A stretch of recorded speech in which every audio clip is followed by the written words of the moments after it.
마켓나우 2부 시작하겠습니다. 시청자 여러분 안녕하세요. 이지혜입니다. 자, 에이펙 2025 숨가쁘게 달려오면서 벌써 이번 주 막바지 금요일 시장까지 와 있습니다.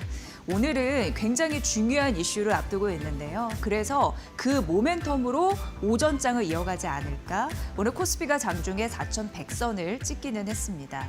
오늘 젠슨항 엔비디아 CEO, 밤사이 삼성 이재용 회장과 정의성 현대차그룹 회장과 삼성동 깐부치킨 맥주 회동, 여기에서 정말 많은 이야기가 나왔었는데 분위기도 굉장히 훈훈하더라고요. 젠슨항 CEO는 이런 얘기를 했습니다. 이재명 대통령을 실망시키지 않을 한국 국민에게 통 큰 선물을 주겠다. 삼성전자, 현대차, SK그룹, 그리고 네이버, 여타 한국 주식시장의 레벨업, 이런 부분까지 시장이 기대를 하고 있는 듯합니다. 이런 흐름으로 이제 오후 3시, 거의 이제 4시쯤 발표를 하게 되는데 우리는 장 마감 이후거든요. 그런 흐름이 다음 주 시장에 어떻게 반영이 될지 사실 다음 주 월요일 시장이 더 기다려지지 않나 이런 생각을 하게 됩니다. 자, 바로 이어서 그 이슈부터 가보도록 하겠습니다. 오늘 시장에서는 자동차주 그리고 자율주행, 로봇주가 뛰는 이유, 바로 앞서서 잠시 말씀드린 깐부, 오징어 게임의 그 깐부 친구 얘기는 거죠. 그러니까 우리나라에게 깜짝 선물을 드릴 예정이다 이렇게 얘기를 하면서 힌트는 AI와 그리고 로봇에 있다라고 언급은 했습니다. 그래서 이제 관련주들이 뛰는 흐름들이 나타나는 거고요. 이런 3자 동맹, 이런 회동이 있었는데 사실 비즈니스만 해도 되는데 이렇게 밤에 술 한잔 하면서 친분을 과시하는 거, 그 굉장히 비즈니스 부분에서는 상징적인 의미가 있다. 이렇게 생각이 됩니다. 크게는 AI, HBM, 로보틱스, 로봇, 그리고 차, 자율주행 쪽에서 이제 기술 삼각 동맹, 이런 부분이 확고해졌다라고 느끼기에 충분한 그런 자리가 아니었나라는 생각을 하고요. 말씀드렸다시피 젠슨항도 한국 협업 관련해서 큰 선물을 주겠다라고 했는데 사실 15년 만에 방문이긴 하지만 예전부터 인연은 있었습니다. 1990년대 PC를 경험하신 분들이라면 이런 얘기를 하시더라고요. 사실 엔비디아가 우리의 부품 협력사였다. 당시는 지금은 아주 잘 나가도 엔비디아 젠슨항 CEO 같은 경우에는 자사 작품을 이제 납품할 데가 없었기 때문에 용산 전자상가를 자주 드나들었다라는 일화는 너무나 유명합니다. 그리고 이런 얘기도 했죠. 우리나라는 원래 인터넷 강국이기 때문에 인터넷 PC, 그리고 게임 이런 부분에서 앞서간 흐름들이 있었고 삼성의 이 선대 회장이셨죠. 고 이건희 회장 같은 경우에도 직접 연락을 해서 우리나라 국민들을 초고속 인터넷으로 연결시키는 시대 그리고 게임 이런 부분으로도 함께 연결시키고 싶다라는 의중을 밝히기도 했다라고 하면서 이재용 회장 같은 경우에도 엔비디아가 삼성과 꽤 연관이 많은데 삼성의 그 GDDR 반도체로 그 엔비디아의 지포스 256 이런 거를 만들었지 않느냐라고 하면서 오랜 인연을 강조하기도 했습니다. 젠슨항 CEO도 그에 공감을 했고 우리는 오랜 파트너이자 앞으로도 좋은 깐부이다 이런 얘기를 했습니다. 오늘 이제 주목되는 건 오후 3시 55분에 경주 예술의 전당에서 특별 연설에 나가고요. 이에 삼성, SK 하이닉스 그리고 현대 게다가 네이버까지 과연 GPU 얼마 정도 선물을 줄까? 이렇게 시장은 기대를 하고 있고요. 현대차와는 차 관련해서 기술 협정 이런 부분이 나올 수 있을까라고 기대를 하고 있는 상황인데요. 좀 보시면 될 것 같습니다. 다음 넘어가 보면요. 오늘 JP모건에서 엔터주를 굉장히 관심 있게 보고 있다는 걸 여실히 드러나는 그런 분석 보고서가 나왔는데 하이브 목표 주가를 대폭 올려잡았습니다. 42만 원으로. 오늘 하이브가 52주 신고가 같습니다. JP모건에서는 기존 목표 주가 25만 원이었는데 42만 원으로 엄청 많이 올린 거고요. 그리고 투자 의견 같은 경우에도 중립해서 비중 확대로 넓혔습니다. 이것은 사실 글로벌 엔터, 다른 업종 대비 50% 프리미엄의 밸류를 쳐준 거라서 굉장히 의미 있게 본 거고 K-팝을 알리는 것도 알리는 거지만 그걸 넘어선 기업이라고 평가까지 했습니다. 이유는 이제 BTS 덕이라고 보시면 될 것 같고 내년 2분기에 월드 투어 재개 이런 이슈 때문에 좀 성장 모멘텀을 톡톡히 가져가지 않을까라는 기대치를 설명을 했습니다. 콘서트, 대형 콘서트일 때고요. MD, 그런 매출도 증가할 거고요. 그래서 영업이익률이 한 자릿수에서 두 자릿수로 대폭 늘어날 것이다라는 가능성도 언급을 했습니다. 더불어서 JYP 엔터도 새롭게 커버리지를 게시를 했는데 목표 주가 10만 원으로 제시를 했습니다. 트와이스, 뭐 이런 아이돌 이런 효과가 있을 거고요. 2027년 업사이클에 진입해서 매출과 이익 고성장을 낼 것이다라는 가능성 언급했으니까 이 부분 참고해 보시길 바라겠습니다. 이 얘기는 좀 꼭 한번 해드리고 싶었는데 아마존이 사실 미국 시장 끝난 이후에 실적 발표했고 그러면서 깜짝 실적 냈고 시간 내에서 폭등하는 흐름들이 있었습니다. 그런데 메타는 장중에 급락하면서 폭락을 했는데 이게 좀 의견이 좀 엇갈리거든요. 그럼에도 불구하고 지금 시장은 어떤 흐름을 타고 있는지 아주 간단히만 정리를 해드리겠습니다. 아마존은 시간 외에서 13% 급등했는데요. 여러분 궁금해하시는 AWS 이게 성장이 한 20% 정도가 나왔습니다. 그런데 경쟁사입니다. 구글 클라우드는 34% 성장했거든요. 그리고 마이크로소프트의 애저 같은 경우에는 40%대 성장을 했습니다. 그래서 20% 성장 잘한 거긴 합니다만 사실 경쟁사 대비해서는 그래도 이 성장률은 좀 낮다 이런 부분 좀 말씀드리고요. 그럼에도 불구하고 시간 내에서 두 자릿수 급등한 이유는 올해 캐펙스 투자입니다. 1,250억 달러 이런 부분과 더불어서 내년 이거를 확대할 거라고 얘기를 했거든요. 이런 흐름과 맞물려서 잘 갔다라는 부분입니다. 그런데 이상하게도 메타는 폭락을 했습니다. AI 투자에 대한 의문 이런 부분이 악재로 작용하면서 오히려 떨어지는 흐름들이 있었단 말이죠. 자본 지출은 늘리기로 했습니다. 700억 달러에서 720억 달러로 상향했는데 물론 250억 달러 채권 발행도 악재이긴 했었습니다만 투자자들이 의심을 한다는 거죠. AI 투자하면 과연 수익이 날까? 이게 시장에 자꾸 올라가면 괜찮은데 조정의 빌미가 될 수 있는 이유 바로 이런 부분에서 나타나는데 아주 극명하게 걸리는 하나의 사례다라고 말씀드리겠습니다. 어쨌든 메타는 장중, 아마존은 시간 외에서 이런 흐름이 나왔는데 이게 또 다음 시장에 반영이 되겠죠. 내일 토요일 아침에 우리는 장중 변화의 결과를 알 수 있을 것 같습니다. 그럼에도 불구하고 기술주, 과도한 자본 지출 논란이 있습니다. 그럼에도 불구하고 지금 기업들이 투자를 지속한다는 것은 데이터로 확연히 나오고 있고요. 오픈 AI, 오라클 이런 기업들이 미시간주 스타게이트 데이터 센터 설립을 발표하는데 여러 가지 그런 이슈들이 나오고 있어서 이게 하나의 맥점이다 이렇게 보시면 될 것 같습니다. 삼성전자의 목표 주가는 자꾸 올라가는 그런 모습입니다. 오늘도 KB증권과 한국투자증권에서 삼성전자의 목표 주가를 15만 원으로 올려 잡은 흐름들이 나타나고 있어서 잠시 좀 소개를 해드리도록 할게요. 일단 뭐니 해도 이 증권사에서 이번에는 다른 얘기들은 많이 들으셨을 테니까 삼성그룹이 투자하는 패턴, 그 기조가 긍정적으로 변화하고 있다 이런 얘기를 해서 좀 인상적이었고요. 일단 AI 시대에 수요가 급증하기 때문에 공급이 딸린다라는 것은 확인시켜 줬다라는 점.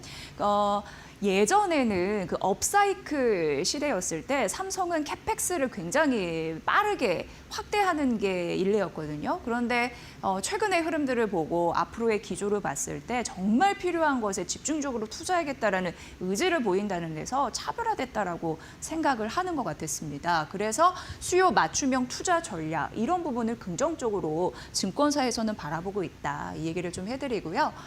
어제도 화제가 많이 됐습니다만 HBM3E가 과연 엔비디아에 잘 납품이 되고 이게 성공이 되면서 매출이 가시화될 수 있을까 궁금해하셨을 텐데 삼성에서는 그래도 직간접적으로 전 고객사에게 판매를 하고 있다라고 언급을 해서 엔비디아에도 순조롭게 양산 판매가 개시가 됐구나라는 걸 느끼게 했습니다. 3분기 영업이 굉장히 잘 나왔습니다. 전망치 대비해서 거의 20% 가깝게 넘게 좀 성장한 것으로 나왔고 당연히 디램과 낸드 판매가 잘 되면서 가격이 올랐다라는 부분으로 언급할 수 있을 것 같습니다. 제가 정리해드린 거는 오늘 아침에 나온 증권사 리포트이고요. KB가 그리고 한국투자증권이 15만 원으로 올려잡았고 그다음에 NH투자증권이 14만 5천 원, 미래에셋이 14만 2천 원. 현재로 10만 원 선 위에서 상승하고 있는 삼성전자의 흐름 잘 보시면 될 것 같습니다. 다음 넘어가 볼게요. 현대차 오늘 급등하는 모습이 나타나고 있습니다. 다올투자증권에서 36만 원으로 올려 잡았네요. 가장 센 가격이고 내년에 큰 폭으로 이익이 증가할 것이다라고 언급이 되면서 이제 젠슨왕이 어제 뭐 치맥 회동도 했고 오늘 선물 보따리를 공개를 할 텐데 그 선물을 받고 이제 제대로 달릴 수 있을까 기대감 때문에 오늘 아침에 거의 20개 가까운 증권사가 모두 현대차에 대한 분석 리포트를 내놨습니다. 그중에 좀 추려봤고요.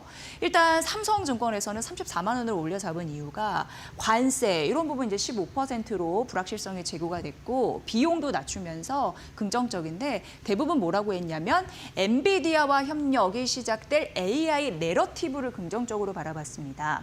그런데 AI 내러티브 같은 경우에는 AI에 대한 성장 스토리라고 보시면 됩니다. 예를 들어서 엔비디아는 우리는 AI 고급 칩을 공급하는 핵심 기업입니다. 테슬라 같은 경우에는 우리는 자율주행 로봇의 핵심 기업입니다라는 게 AI 내러티브 성장 스토리거든요. 그런데 가만히 생각해보면 현대차는 그런 게 없죠. 왜냐하면 올해 그 2025 CES 같은 경우에도 엔비디아와 자율주행이나 로봇을 협력하겠다고 얘기했음에도 불구하고 세부적인 기술이나 투자에 대한 범위는 나타나지 않았거든요. 그러니까 AI 관련해서 뭐 로봇 자율주행 관련해서 이런 내러티브가 나오지 않았습니다. 그런데 사실 엔비디아도 그렇고 현대차 그룹도 그렇고 로봇에 굉장히 진심이거든요. 그래서 이런 흐름들이 앞으로 동맹이 가속화되면서 이제 달릴 수 있다라고 가능성을 언급을 했습니다.